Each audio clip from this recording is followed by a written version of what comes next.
They are back in the market, private advisor group, buying up as much SLV as possible to take delivery of silver. That's the way. If you want to take a big delivery of silver, you don't go through the COMEX. They're even more criminal. You go through SLV, which is rules and laws according to the SEC. Private advisor group is making a move on silver. This is your red alert.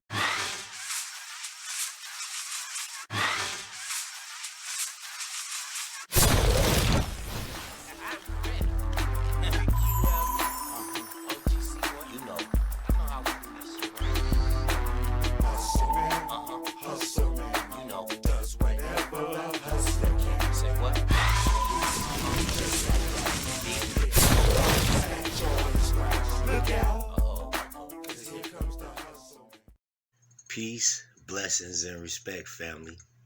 Are y'all ready for round two? Looks like the silver whale is back. You know what I'm saying? Silver whale, what you talking about? Oh, remember the first silver squeeze? Where somebody purchased like 190 million ounces of silver on the SLV? And claim the physical metal. In other words, made them deliver that shit. Round two. Here we go. Check this out. .com. The silver squeeze whale is back.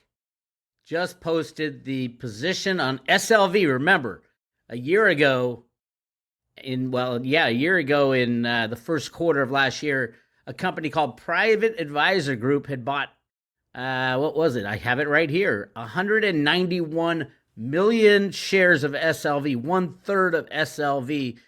And that drove the price towards $30, and everybody was freaking out.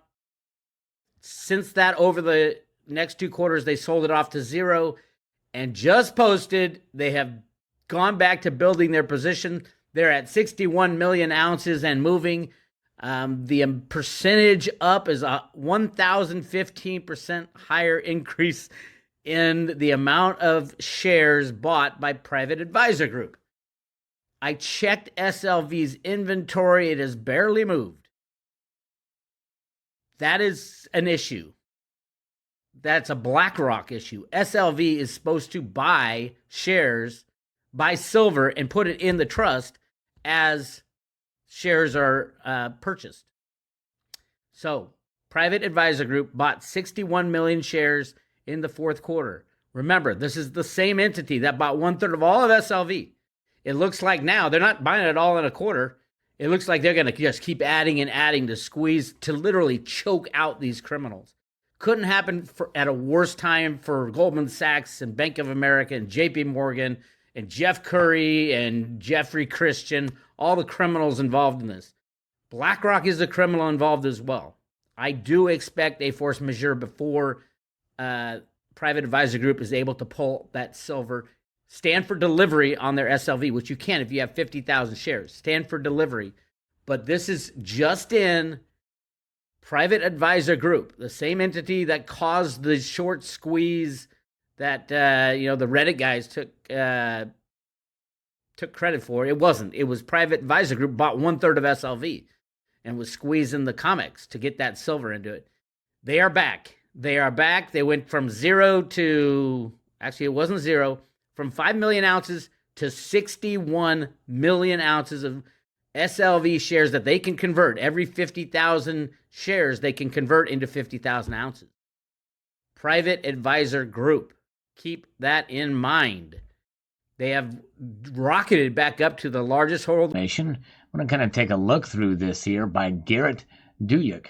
I think it's Duyuk. But silver is worth $30 an ounce, but don't expect it to get there overnight. From Seeking Alpha here, and we'll start into the nitty-gritty of the article here.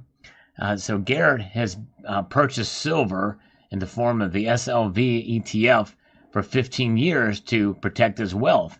It's not a bizarre habit, as the United States has a long history of using silver as money. Call him old-fashioned, but he prefers keeping his savings in money instead of currency for protection from counterparty risk. Determine its fair market value, where you actually have physical silver and you go in there and buy it with whatever we're using as money at the time, maybe cryptos. Then we'll know the fair market value. Right now, it's all bullshit. When they trade 100 billion ounces of silver derivatives every year, there's no justification for any kind of price for silver. You can't even determine the price. So now is the time to get your physical silver in your own possession. I think Andy Scheckman still has some. If you want some silver, go to your local coin shop first. Establish those relationships. Buy some silver from your local guy, because that's who you're going to be selling it to. If you don't have a local guy, contact Andy. Andy, A-N-D-Y, at milesfranklin.com, milesfranklin.com. He'll hook you up. And on a really bright note, remember, silver and cryptos and gold are standalone assets. That's the beauty of them. They don't require anybody. If you hold them in your own possession, they don't require any third party. Would you rather have paper or gold?